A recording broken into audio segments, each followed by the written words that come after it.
అది రెఫరెన్స్తోనే సబ్జెక్ట్తోనే మాట్లాడతాడు, మిగతా వేరేది. అందుకు ఈరోజు కర్నూలు కలెక్టరేటు ప్రభు భవనం నందు బేడబుడుజం యువత సమావేశం రెండోసారి ఏర్పాటు చేసుకోవడం జరిగినది. మొదటిసారి 18వ తారీఖు సమావేశం ఏర్పాటు చేసినప్పుడు ఒకరికి ఇద్దరు లెక్క కదిలి వచ్చి ఖచ్చితంగా గౌరవ భార్గవ్ గారు చెప్పిన సందేశం ప్రకారం ప్రాణం అనేది ఐసీయూలో ఉంది.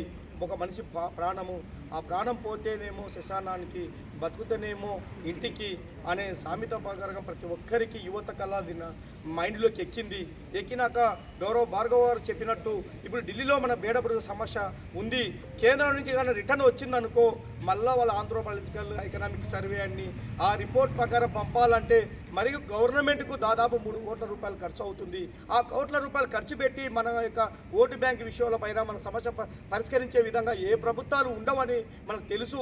ఎందుకంటే 25 ఏళ్ళ మన పోరాటంలోనే గౌరవ జేసీ శర్మని వేయడానికే 5 కమిషన్లు అయినాయి. 64 జీవో ప్రకారం Motilal B Nayak retired judge ఆయన రాకపోయా, 73 జీవో ప్రకారము రెడ్డి కాంతారావు ఆయన రాకపోయా, తర్వాత 96 వచ్చింది. ఈ 96ను కూడా బడ్జెట్ సరిపోకుండా జీవో 9 అని, జీవో 23 అని, జీవో 6 అని, జీవో 16 అని, ఇన్ని జీవోల ప్రకారంగా 36 అని బడ్జెట్ కేటాయించుకొని దాదాపు 1.5 కోటి బడ్జెట్ కేటాయించుకున్న తర్వాతనే ఆ యొక్క రిపోర్టుని ఇవ్వడం జరిగిందని యావత్ ఆంధ్రప్రదేశ్లో నివసిస్తున్న బేడబుడుగ ప్రజలారా గమనించుకోండి.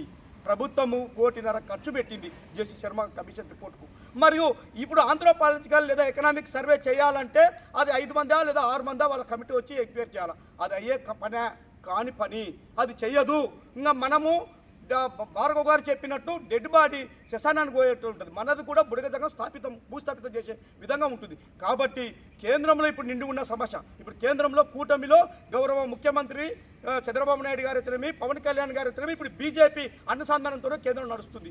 అన్ని విధాలుగా బడ్జెట్ శాంక్షన్ చేయించుకొని కేంద్రం మాకు వెన్నెముకలాగా ఆంధ్రప్రదేశ్కు అన్ని సాయం చేస్తుందని గొప్ప చెప్తున్న ప్రభుత్వము. అదేవిధంగా బీజేపీ ప్రభుత్వం కూడా అర్ధ సంచార కులాలకు అన్ని విధాలుగా న్యాయం చేస్తాం, ఇది భారతదేశానికి మూలవాసులు వీళ్ళు ఈ సంచార కులాలని చెప్పి బీజేపీ ప్రభుత్వం ఇటు తెలంగాణ ఆంధ్రప్రదేశ్లో కూడా మీటింగ్లు ఏర్పాటు చేసిన సంగతి కూడా ఉంది. కాబట్టి అలాంటప్పుడు మన యొక్క సమస్యని ఇప్పుడు మనము ఆల్రెడీ కొత్తగా గౌరవ భార్గవ్ గారు చెప్పినట్టు కొత్తగా ఇంప్లిమెంట్ చేసేది కాదు, కొత్తగా చేర్చేది కాదు. వేరే కులాలుగా మన కులాన్ని క్లారిఫికేషన్ చేసుకోవడానికి ప్రభుత్వానికి వీలు లేదు. మనం సంచారులము, ఒక ప్రాంతం నుంచి ఒక ప్రాంతానికి వలసపోయేది. ఒక పక్షులు ఏమవుతుంటాయి, వేసవకాలం వస్తే ఒక ప్రాంతానికి వస్తాయి, చలికాలం వచ్చినప్పుడు ఒక ప్రాంతానికి వస్తాయి, ఎండాకాలం వచ్చినప్పుడు పక్షులు ఏ విధంగా తన యొక్క జీవన ఆధారం గురించి మనగాడు కొనసాగిస్తుందో ఆ విధంగా మృగజంగాలు కానీ సంచార కులాలు కానీ వాళ్ళందరూ భారతదేశ యొక్క చరిత్రను చెప్పడానికి సంచార విధానం ద్వారా ఈ దేశానికి మూలవాసులం, మూల పునాదులం. అలాంటి మనకు ఆ కమ్యూనిటీలో పుట్టిన వరకు మనకు ప్రాంతీయ వ్యత్యాసం చూపించి జీవోలు తేవడానికి ప్రభుత్వము అవివేకము. కాబట్టి దాన్ని తక్షణమే రద్దు చేసుకోవాలి. ఆటోమేటిక్గా బేడబుడుగం అనేది రాజ్యాంగంలోని 1950 షెడ్యూల్ కులాల్లో అన్టచబిలిటీగా ఉన్నందుకే గౌరవ డాక్టర్ బిఆర్ అంబేద్కర్ గారు అప్పట్లోనే బుడగజంగం కులాన్ని ఎస్సీలోకి పొందపరిచారు.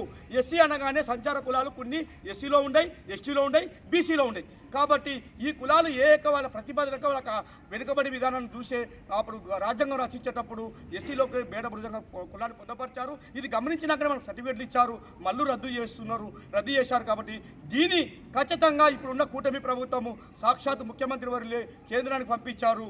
కాబట్టి కేంద్రం ముఖ్యమంత్రి పంపించిన నివేదికకే అక్కడ మోక్షం లేకపోతే అది చాలా అవమానము, ఇది చాలా బాధాకరమైన విషయము. కాబట్టి తక్షణమే ముఖ్యమంత్రి వర్యులు డిప్యూటీ సీఎం గారు దీనికి చొరవ తీసుకొని కూటమి ప్రభుత్వం ఇది కానీ బీజేపీ ప్రభుత్వం అక్కడ కానీ న్యాయం చేయకపోతే మా యొక్క శాపనార్థాలకు మేము తీసుకున్న నిర్ణయాలకు ప్రభుత్వము బలి కావాల్సింది వస్తుంది, చెడ్డ పేరు తెచ్చుకోవాల్సింది వస్తుంది. కాబట్టి ఆ విధంగా లేకుండా కూటమి ప్రభుత్వము సామాన్యులకు అందరికీ న్యాయం చేసే విధంగా ఉంటుంది.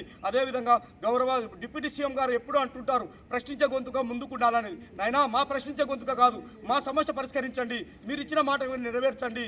కాబట్టి రేపు చలో ఢిల్లీ విజయవాడ కార్యక్రమాన్ని తీసుకోబోతున్నాం. ఫిబ్రవరి నెలలో మా వాళ్ళ యొక్క యువత యొక్క నిర్ణయం అందరు తీసుకుంటాం. ఆ యొక్క కార్యక్రమంగానే విజయవాడలో కానీ తీసుకున్నాం అనుకో అది ఏ పరిణామాలకు దారితీసినా అది ప్రభుత్వం కూటమి ప్రభుత్వమే బాధ్యత వహించాల్సిందిగా ఉంటుందని కూడా కూటమి ప్రభుత్వం తెలియజేస్తూ ఆ విధంగా లేకుండా ఖచ్చితంగా రేపు పార్లమెంటు సమావేశాలు మార్చిలో పార్లమెంట్ సమావేశాలకు ఎవరికో ఒకరికి బాధ్యత ఏర్పాటు చేసి కేంద్ర మినిస్టర్లకు లేదా ఎంపీలకు బాధ్యత గౌరవ ముఖ్యమంత్రి వారు ఇచ్చి మాది బడ్జెట్ పార్లమెంటులో మా బిల్లు పాస్ అయ్యే రిజర్వేషన్ బిల్లు పాస్ అయ్యే విధంగా చూడాలని తెలియజేసుకుంటున్నాం.